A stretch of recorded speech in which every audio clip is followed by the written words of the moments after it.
कसम, स्वेर या शपथ, ये सारी चीज़ें हमारे बिलीफ और फेथ से प्रोफाउंडली कनेक्ट है, प्रोफाउंडली जुड़ी हुई है। रामायण से लेके महाभारत तक, मुगल टाइम पीरियड से ब्रिटिश एरा तक और इंडिपेंडेंस से अभी तक, this is with us. From ancient time to still we believe blindly. तो आज इस वीडियो में हम बात करेंगे, क्या सच में जो हम मूवीज या फिल्म्स में देखते हैं कि कोर्ट के अंदर रिलीजियस बुक्स के ऊपर हाथ रखकर कसम दिलाई जाती है और फिर उसके बाद जो कसम खाता है उसे अपनी गवाही देनी होती है, तो क्या सच में रिलीजियस बुक्स का यूज होता है कोर्ट के अंदर? तो आज इस वीडियो में हम फाइंड आउट करेंगे क्या ये रियल में प्रैक्टिस होता है या नहीं होता है।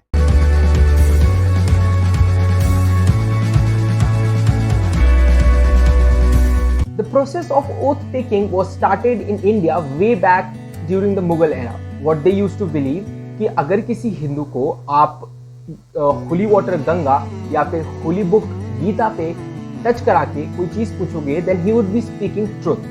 और सेम चीज applies for the Muslims also. अगर आपको किसी मुस्लिम को होली बुक कुरान पे हाथ रख के उससे कोई चीज पूछोगे, then he would be speaking truth.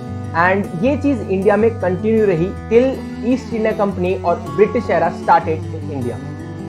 But 1840s या 1840s के बाद कुछ groups of people, communities and religious people ने एक क्वेश्चन रेस्ड किया इसके अगेंस्ट, और उन सबका इन दी एंड क्वेश्चन ये था कि अगर ये हमारे लॉ या हमारे कॉन्स्टिट्यूशन का पार्ट नहीं है या उसमें लिखा नहीं है, तो हम इसे ब्लाइंडली क्यों फॉलो करते हैं या हम इसे कोर्ट के अंदर क्यों प्रैक्टिस करते हैं।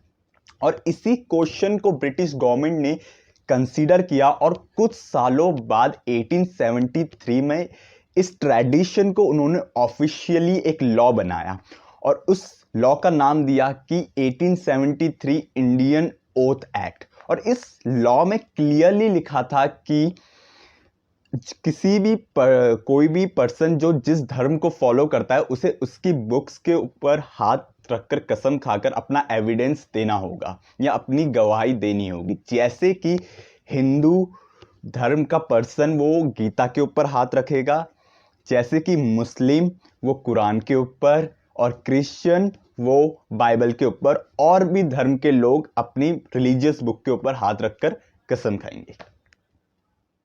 But after the independence, this law was not in status to be continued.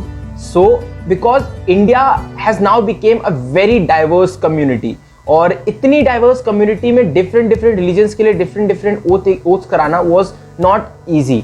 तो इसके लिए there was need to refurnish this law. इस law को दोबारा से कुछ changes करके दोबारा से लाने की जरूरत थी, एंड उसके लिए बहुत सारी कम्युनिटीज को स्टेब्लिश किया गया, बहुत सारी कमिटीज बनी, और उन कम्युनिटीज ने एक रिपोर्ट तैयार की which was 28th report of law commission, and it was stated in that कि there would be only one uniform system of oath take. उन्होंने कहा कि ओथ लेने के लिए there would be a single god जिसको हम प्रिटेंड करके ओथ लेंगे, और जो कि एक स्टेटस बना जिसको हम कोर्ट्स में यूजुअली बोलते हैं कि मैं ईश्वर को साक्षी मानकर यह शपथ लेता हूं कि जो भी बोलूंगा सच बोलूंगा, सच के सिवा कुछ नहीं बोलूंगा, and that was given into this.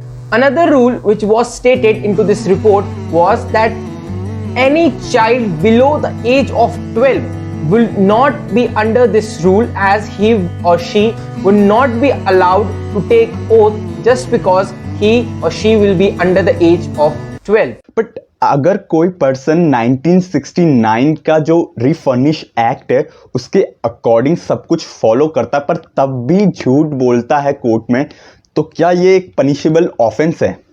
जी हाँ, ये एक पनिशेबल ऑफेंस है। इसके लिए भी हमारे कॉन्स्टिट्यूशन में एक सेक्शन है 193 ऑफ आईपीसी। इसमें साफ क्लियरली लिखा है कि अगर कोई पर्सन झूठ बोलता है या गवाही झूठी देता है या कोई पर्सन फैब्रिकेट एविडेंस प्रोवाइड कराता है या फॉल्स एविडेंस प्रोवाइड कराता है, जिसके वजह से कोर्ट का जो वर्डिक्ट है उसमें डिले होता है या उसके रिजल्ट में कुछ फॉल्स या ट्रूथ जैसा कुछ प्रॉब्लम्स क्रिएट होती हैं, तो तब उस पर्सन को 7 साल तक की जेल हो सकती है और उसके साथ साथ उसे फाइन भी भरना हो सकता है। Thank you. We hope you liked the video and we were able to provide you the sufficient amount of information which you needed to know about this topic. Thank you and stay tuned with This Is How, because we believe education is interesting.